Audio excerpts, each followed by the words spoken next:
You've heard of Enoch, but maybe not this Enoch. Not the one who walked with God and was caught up, but the first Enoch, the son of CAIN, the one who grew up among towers, raised with pride and faith, buried under the dust of exile. The Bible mentions him in a few lines, but the silence surrounding his story speaks loudly, like an echo of the absence of God in a civilization that tried to prosper without him.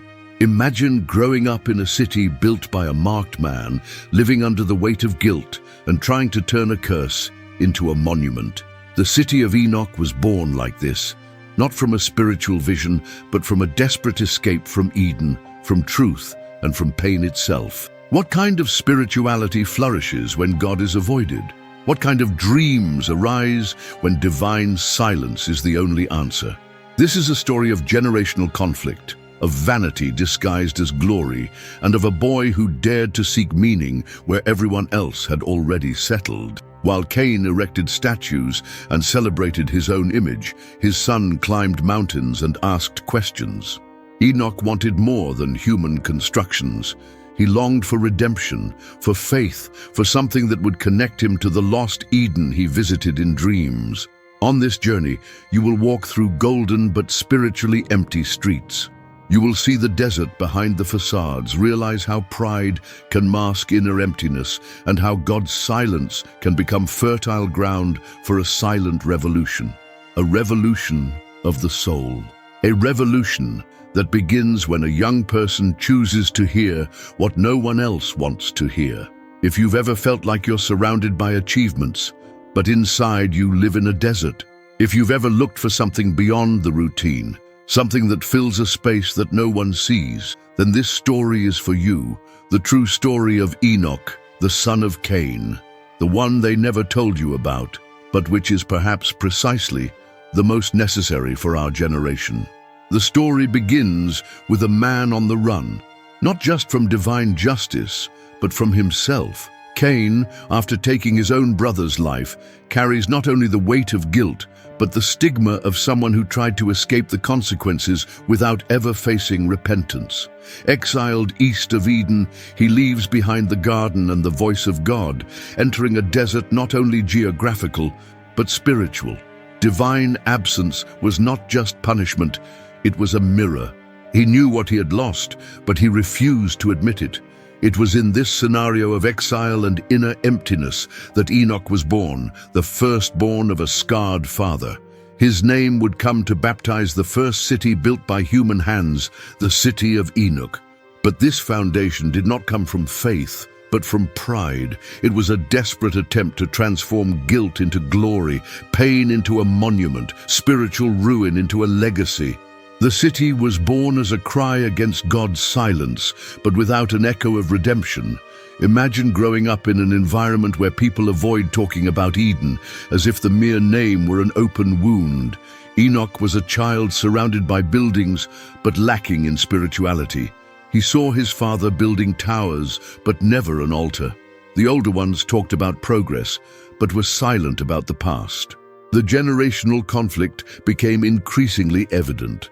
While parents tried to forget God, children began to ask about him. What seemed like a new beginning was, in fact, a continuation of the mistake. The city of Enoch was not the result of a divine vision, but of an emotional escape. The physical structures hid a people who had abandoned the faith. Cain did not found a home, but a memorial of his pain. It was as if every stone laid down said, "Here we overcome God's silence." But his absence remained, and in this hard soil, Enoch grew, a boy who inherited more than one name, inherited a dilemma. Between his father's pride and the city's emptiness, he began to develop a sensitivity that couldn't be taught, only felt. His soul was beginning to realize that something was out of place. The old guilt still hung in the air, and even without understanding everything, Enoch already realized that he needed to look for more, and the rest wasn't there. The city of Enoch grew with impressive speed. Its wide streets, imposing towers and well-defined squares gave the appearance of a prosperous civilization.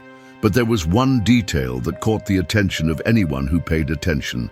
There were no altars, no sign of true worship, no trace of faith. It was a human construction, yes, but without God at its foundations.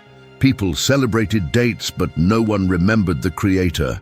There were parties, banquets, even songs, but all focused on the deeds of men. It was a hollow spirituality, a false worship that praised human power and ignored God's silence.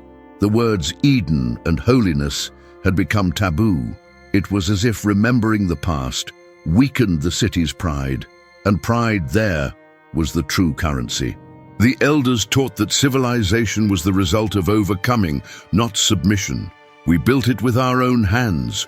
We no longer need faith, they said with pride.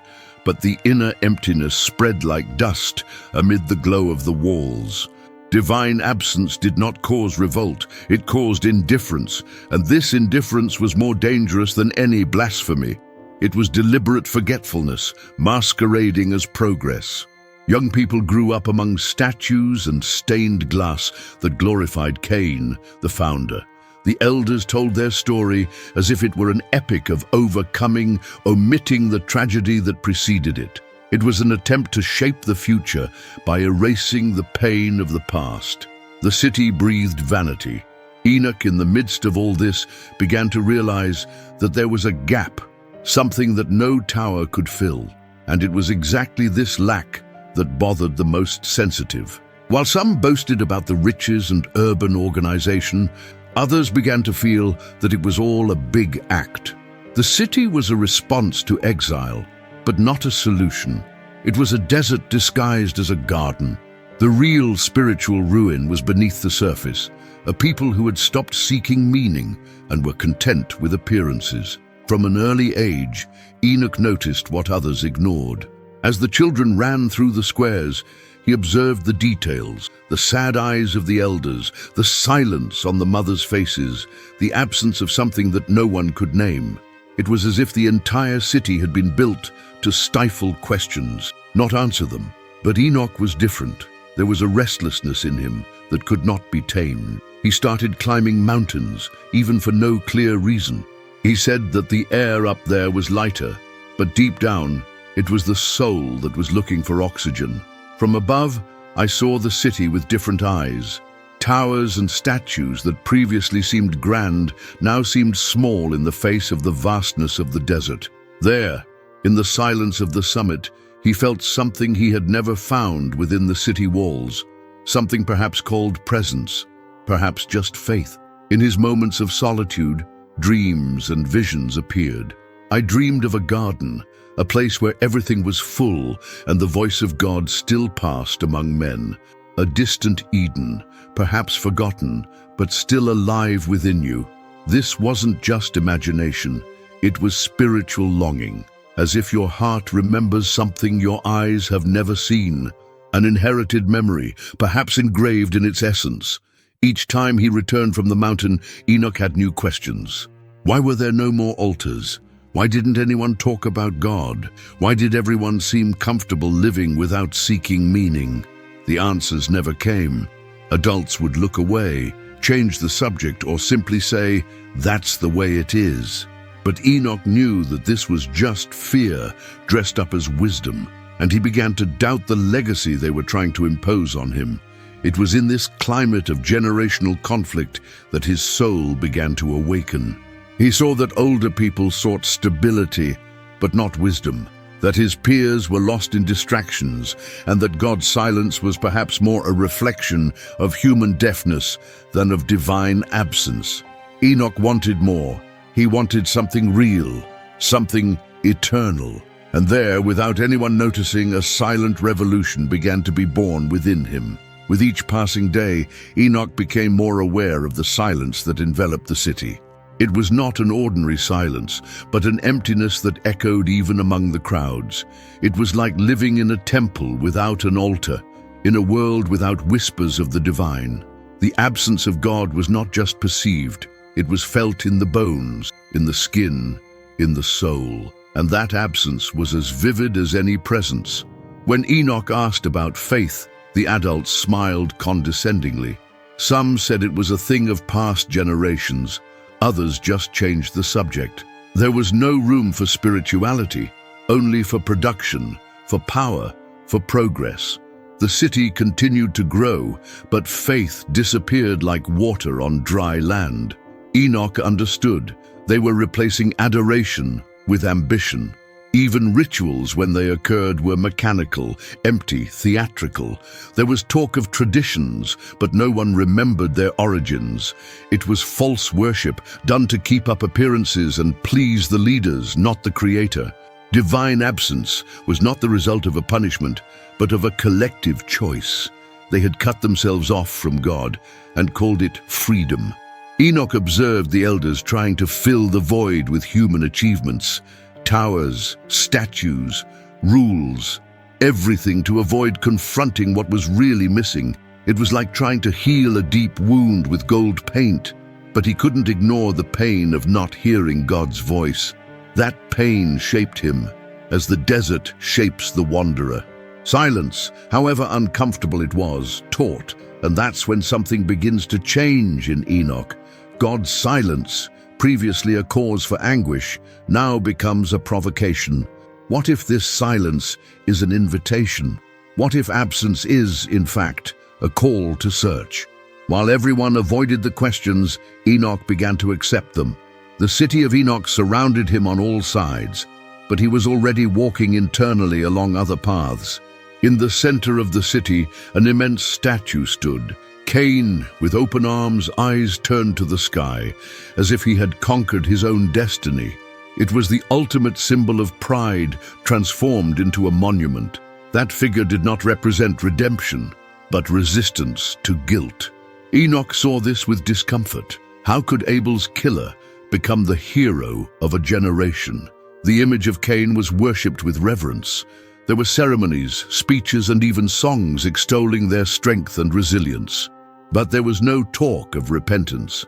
The city was teaching its children to applaud unhealed pain, to boast of a fall disguised as victory.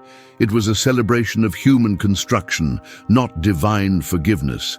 The city's altar was the ego of its founder. Enoch observed everything with increasingly critical eyes. He understood that his father was not seeking God. He was seeking to be remembered. He wanted to engrave his name in eternity without having to go through the narrow path of humility. It was a cult of his own legacy, and this deeply hurt Enoch's spiritual sensitivity. True faith was being replaced by public image. Glory took the place of grace. This conflict ignited a struggle within Enoch.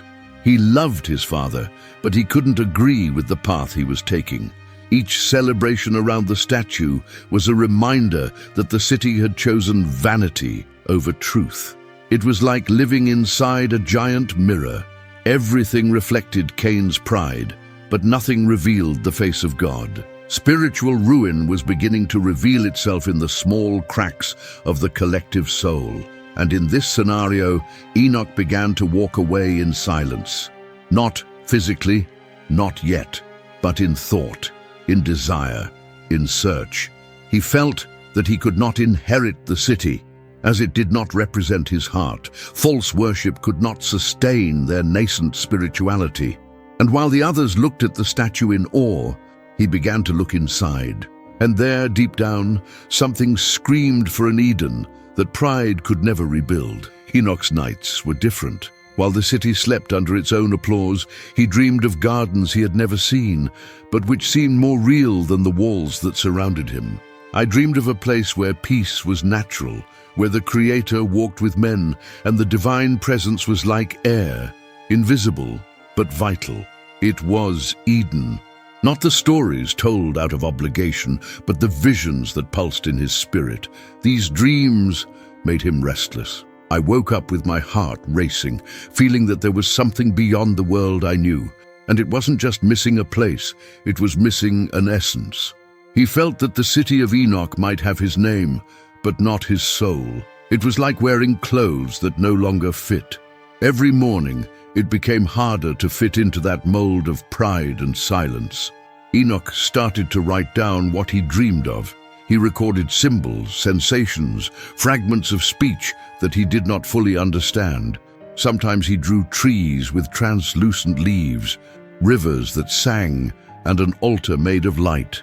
Their records became secret diaries, hidden among rocks in the desert or buried near the mountains. They were his seeds of faith in a still, hard soil, and every word written was a step towards the truth. These dreams weren't just escape, they were revelation. It was as if God was finding a crack in Enoch's soul to plant something new, an awakening of the soul, silent but profound.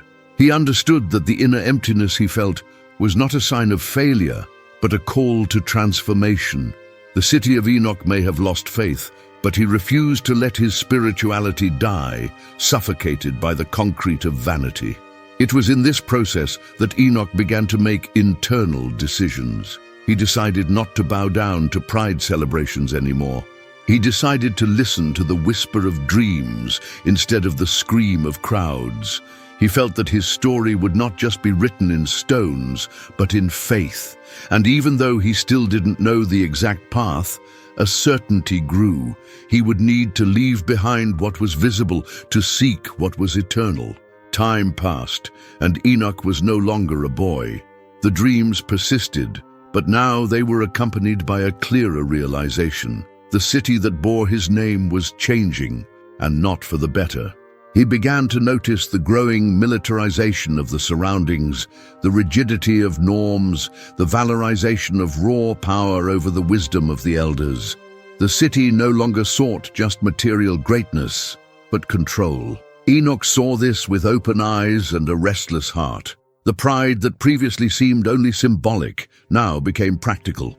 Young people were trained as warriors, and the speech was always the same: protect CAIN's legacy. But protect what exactly? The city lived at peace with its surroundings. That militarization was a reflection of something deeper: fear. Fear of losing what they had built, fear of God's silence, fear that the truth would knock on the door again. While everyone was looking for safety in their weapons, Enoch was looking for meaning in his questions. He began to move away from the centers of power and walk more often through the desert. There, between the wind and the void, I felt something different. There were no towers, but there was peace. There were no statues, but there was presence. The desert, which for many was a threat, for Enoch was a refuge. It was as if the absence of everything made space for the presence of the essential. It was in this environment that his conscience fully awakened. Enoch understood that the true war was not against external enemies, but against spiritual ruin within. The city was armed on the outside, but broken on the inside. The walls were high, but the soul was shallow. He knew that to live something true, he would need to break with that system. And not just physically, he needed to free himself internally first. This awakening was not simple. It brought pain, it brought loneliness, it brought doubts. But it also brought faith, the faith that it was possible to live differently, even in the midst of darkness. The faith that the dreams he carried were not utopia, but direction. Enoch didn't want to destroy the city. He wanted to save its soul. And I knew that to do so, I would need to challenge everything I had been taught as truth. The silent revolution had already begun within him. The moment of confrontation was inevitable. Enoch, now an adult, could no longer hide his disagreement with the path the city and his father were taking. The conversation began with a simple question, but soon turned into a clash of views. CAIN, proud of his creation, defended every stone, every law, every ritual. For him, the city of Enoch was the answer to exile. For Enoch, it was a picture of spiritual ruin. CAIN spoke with authority, like someone who built something from nothing. "This city is my legacy, what I will leave to the world," he exclaimed. But Enoch, with serenity and firmness, replied, "And what will you leave for God?" That question cut deeper than any sword. It was there that the true generational conflict was revealed.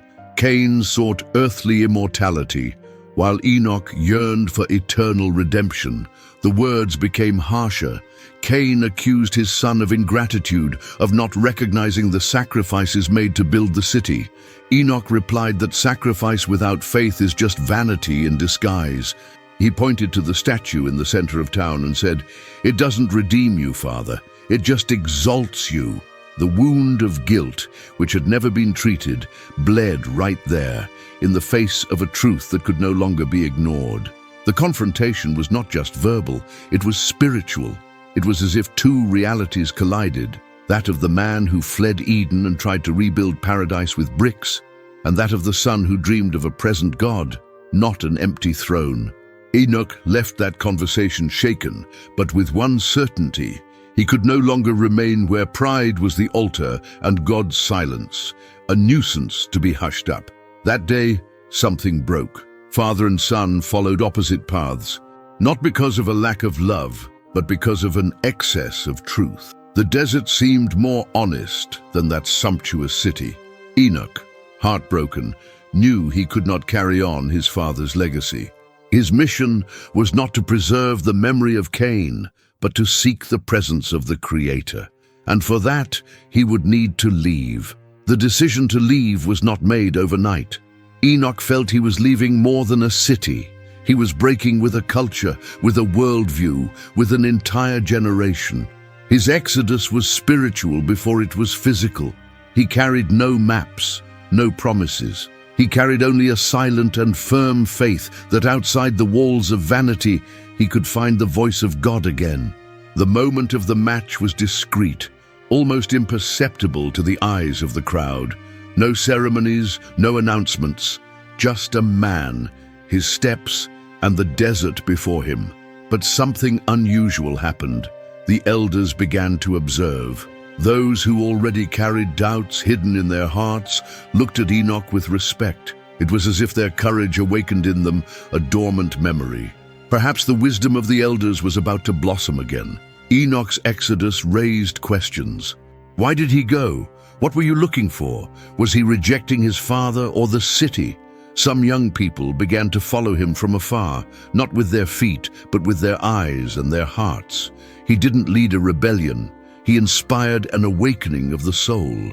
His search for meaning began to create cracks in the city's official discourse. The silent revolution was spreading, like a breeze before a storm. In the desert, Enoch found more than solitude. He found space to pray out loud, to cry without fear, to hear finally the echo of the spirituality he had been searching for. God's silence there was different. It wasn't an absence, it was a presence waiting to be noticed. It was a place where dreams and visions took shape, where faith breathed freely without the shackles of false worship. There, among rocks and wind, Enoch understood that he was not a fugitive.